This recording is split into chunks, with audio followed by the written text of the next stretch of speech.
You guys ever have a day where you just don't get any sleep at all? That was me. That's today.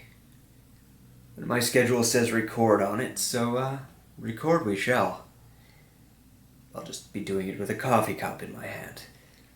And hey, I'm not the one who has to look at me. That's you suckers. Let's do this.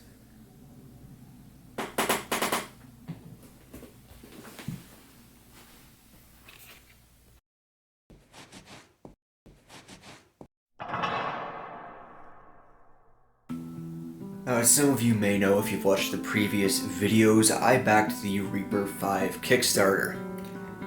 Now there are some models in this Kickstarter that are cast in translucent plastic.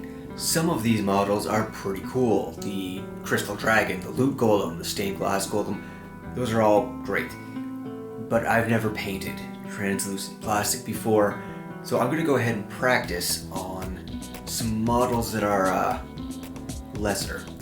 We've got some spell effect models that I can't really imagine putting these down on my table, but I paid for them, Reaper shipped them to me, so I'm gonna paint them. And it seems like a good way to practice on something where if it doesn't turn out so well, it doesn't really matter, rather than jumping in on the models I like and risk ruining those. So we're going to start with what I think is supposed to be an unseen servant. What I want to try on this model is wet blending two contrast paints. So I've chosen Pilar Glacier and Croxagore Scale. Now Pilar Glacier is already an extremely thin paint, so I'm just going to use that straight from the pot. But Croxagore Scale is quite strong, so I'm going to thin that down 50-50 with contrast medium. So you just want to put that beside the Croxagore Scale on the palette, and then mix it in so that you get a nice thin paint that has a little bit easier consistency to work with. It's going to flow a little smoother.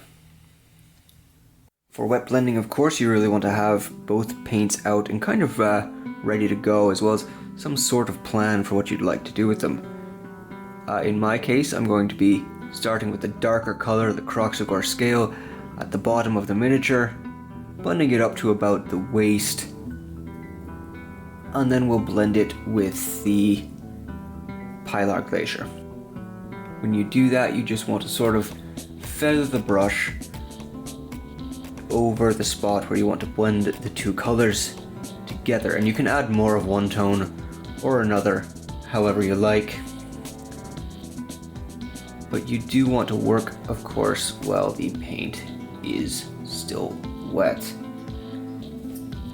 Now in this case, I have used the lighter color on the top of the miniature because, well, one, I think it will make it look more translucent as if light's coming in from above, but also just because that's where you're going to draw the most attention, and in this case you want that to be on the head and face of the model.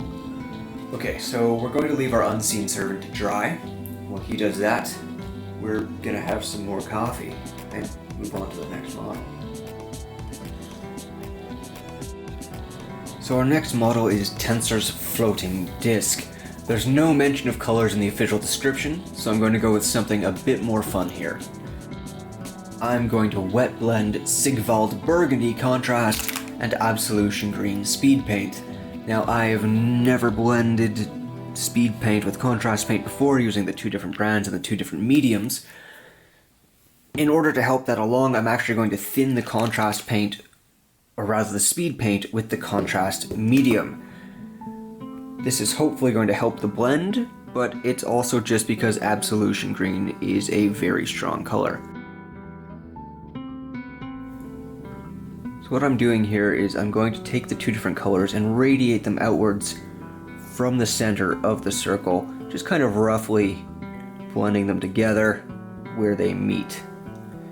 The idea is hopefully to kind of a magical effect and to give us something a little more colorful.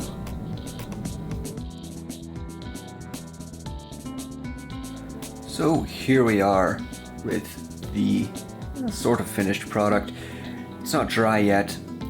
The colors look more like I just sort of stippled them on rather than blended them, to be honest. I don't know if that's because of the differing mediums and paints or if that is just because of the colors I chose. But it looks alright, and we'll see if we can spice it up a bit in the next step. Now our last model, which I can only assume is the Spell Big B's hilariously gigantic hand. I'm actually going to try to airbrush this. I don't have a camera and lighting set up in my airbrush booth. But what I'm going to do is spray from below on one side with Zealot Yellow and then come in above on the other side with Blood Angels Red. Hopefully this is another way of getting a blend on the model, just trying something a little different. I want to see if the quality of the blend and the texture of it is different using the airbrush over the translucent plastic. So with our base coat done, I do want to do a few more steps, one of which is turning the bases of the models into actual stonework instead of this translucent kind of color. Normally this is where I would recommend a white brush-on primer. In fact, that was my plan when I started to think about this video. But, naturally, because I haven't needed it in a couple of months, my brush-on primer has gone completely missing. Yeah, it's just gone. Never to turn up again until the very moment that I order a new one. At which point I'm sure it will be exactly where it always is. Regardless, I'm just brushing on dark sea gray over the translucent stonework. I'm going to do that on all of the bases, and then afterwards I'm going to come at them with a dry brush of Drake Tooth from the Army Painter, and then probably a black wash. So it's sort of an interesting experiment playing with the contrast paints and the translucent plastic this way. I'm relatively happy with how it came out, but there's still a few things I want to try, even at the risk of ruining the models. I want to see how a dry brush looks over the Unseen Servant, so we're going to start with that.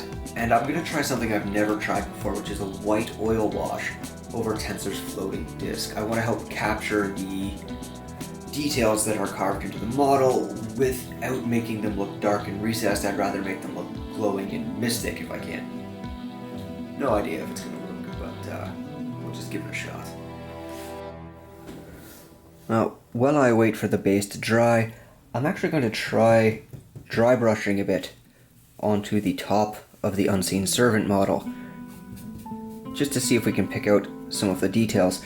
Now, I don't know if this is going to work or not, or if it's going to look good, but that's kind of the whole point of experimenting and playing around with the models that I don't really care for. Alright, so there is one more step that I want to try, and that is a white oil wash. Now, I have never done this before with white paint on anything, but since we're just kind of messing around with these models anyways, I thought this would be a good time to give it a shot. Now the hope is that this will help to kind of give the floating disc sort of a mystical look. Now again, if you are going to try this sort of thing, you do want to use separate brushes than you use for your acrylics for this. You don't want to mix between your oil and acrylic brushes or materials at all. I have no idea if this is going to work, but let's just put it on here, see what happens. Of course, the final step for these, as it always is for me, is painting the base rims with Vallejo Game Color Black. So here we are, experiment over. Some interesting results. If you had asked me ahead of time which of these models I thought was going to turn out best, I definitely would have said it would be Tensor's floating disc.